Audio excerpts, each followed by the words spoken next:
What's up? Today we're gonna learn the top 10 opening traps that every chess player should know. Beginners tend to fall into these traps more frequently, but even seasoned professionals will still get trapped if you know the right way.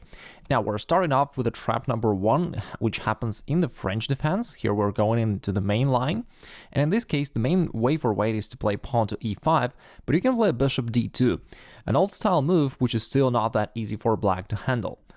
After black captures the pawn on e4, thinking that you are just initiating some exchanges, all of a sudden you play queen g4.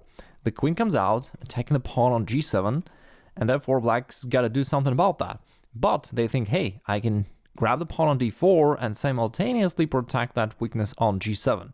Now white castles, and here black realizes that even though they grab these two central pawns, but his position is really dangerous.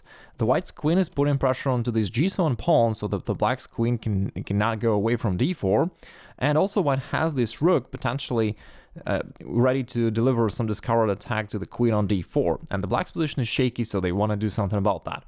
That's why they may wish to play pawn to h5 so that your queen is pushed away and will no longer be attacking the pawn on g7. You go queen h4, and now in one game, black decided, okay, I sorted out the problem with the g7 pawn, and now let me sort out the queen problem so that I don't have to worry about the rook hitting the queen. And so black played queen to e5, thinking that their position is safe now, but all of a sudden there comes queen to d8, a brilliant queen sacrifice. And after king takes, which is forced, there comes bishop g5, which is a discovered check, but also a double check delivered by a bishop and a rook from d1, so the king has to move, which leads to rook to d8, beautiful finish.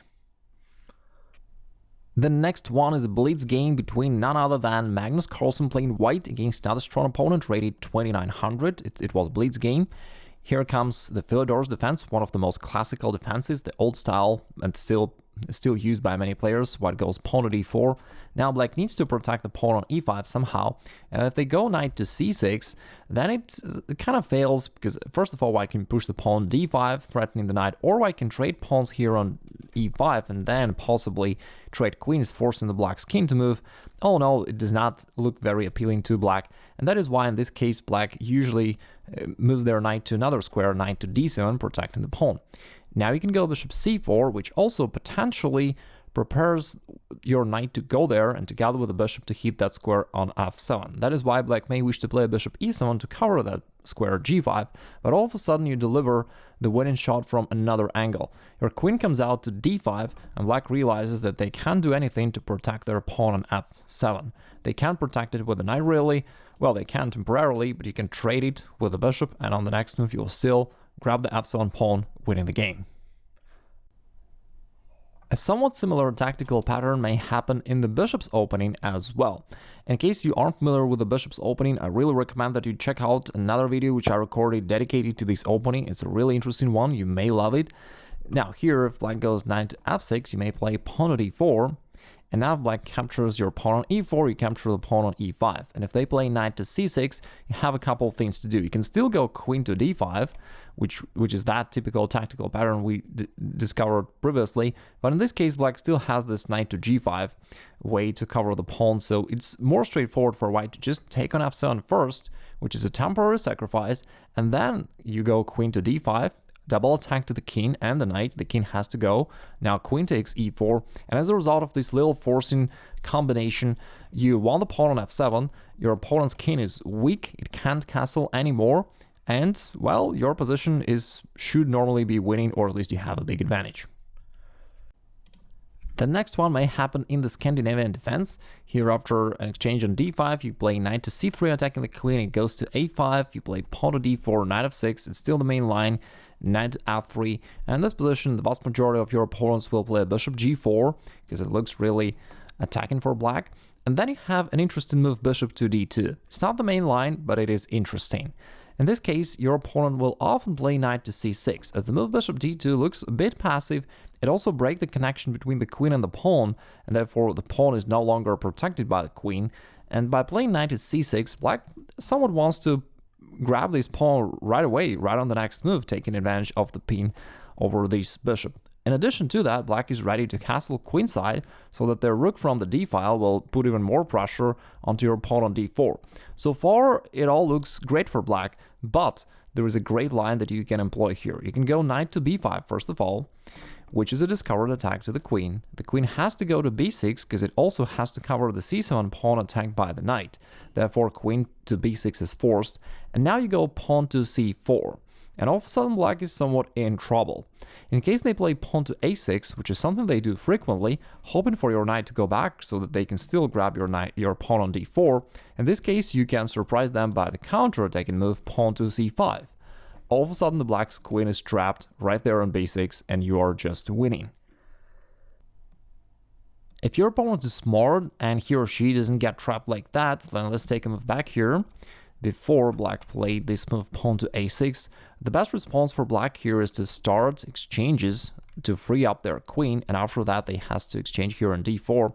Then you take the pawn on b7, attacking the rook, threatening also this pawn, maybe queen to c6 check.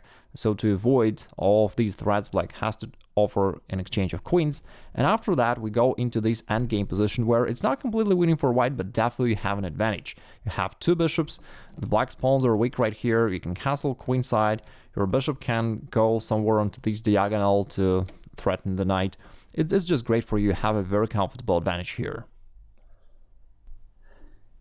It is time for the trap for black side.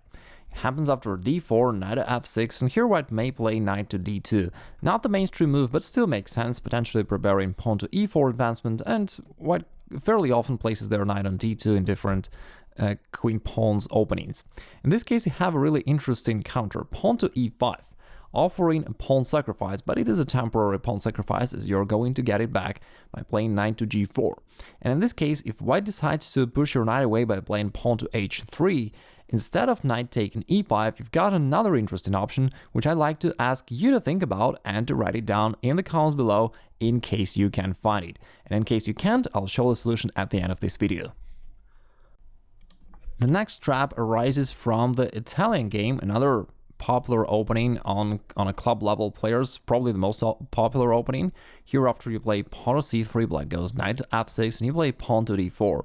In this case, pawn takes d4 is the main line and the correct response for black, but if they play bishop b6, which seems like a natural move as well, it suddenly fails due to pawn takes, and after black recaptures on e4, hoping to hit your pawn on f2 with their knight and the bishop, instead of defending the pawn, you have the move queen to d5, which is killing it, because you're threatening queen takes f7 checkmate, or queen takes e4 winning the knight. Black can't protect both the weaknesses, and they have to resign or to lose one of them. The next one is my favorite, happens against the Sicilian Defense. You're playing a really modest looking move pawn to a3, which sets a super clever trap. I won a lot of games just by playing this line. Here after black goes knight to c6, you go pawn to b4, sacrificing the pawn, and after black accepts it, here you can gain some tempos by playing pawn to c3, kicking the knight away. They're following with pawn to d4, potentially the pawn is ready to go forward and keep chasing the knight. Black may wish to block it by playing their own pawn to d5, and after an exchange, you go knight to a3, and all of a sudden, the black's position is already critical, even though your opponent will certainly not think that way, but they are on a brink of disaster, even though they're not realizing, of course. They think that you're just some weird dude who are playing all of the random moves here, and they go knight to f6, continuing their development, then you go knight to b5, threatening knight c7, which would be a triple fork to all of the black's valuable pieces right there. So they have to protect it by playing queen to d8. And then you play another strong move, pawn to d5. What's the trick here? Well, you are driving the knight away, and black can't take on d5, either with a queen or with a knight, because if they take, let's say, with the knight, then you can grab it, and after that you still bring that fork onto c7, and as a result of this line, you win a piece. You have 4 minor pieces against 3. That is clearly winning. I just took a few moves back before black captured the pawn on d5. We know that it's impossible because white has this knight to c7 fork at the end of the line. Therefore, black has to move their knight away.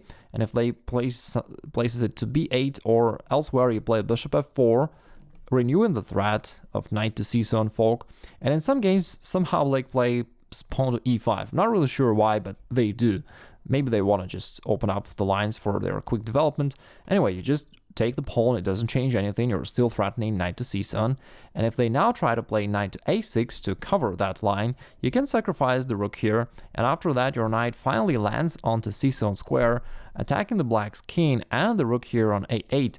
Even more so, in this particular line, you can actually go for the black's king, and if you play queen a4 check, now king to e7 is forced and pawn at d6, all of a sudden the black's king is almost checkmated. It's a really amazing position here, and black will have to sacrifice all of their material, the queen on d6, then you can also win the rook, and that is just completely devastating for black. If you want to study this opening line more in depth, I've got a dedicated video about this opening trap with white playing pawn to a3 against the Sicilian Defense. I do recommend that you check it out, it is deadly. We observed a lot of traps after the white going pawn to e4. Let's take a look at pawn to d4 move. Here, white may go into the London system, which really gained in popularity in the recent years, because it's solid and simple. And in this case, sometimes black goes pawn to b6. They know that you are going to bring your bishop to d3, and they are ready to offer an exchange here by playing bishop to a6.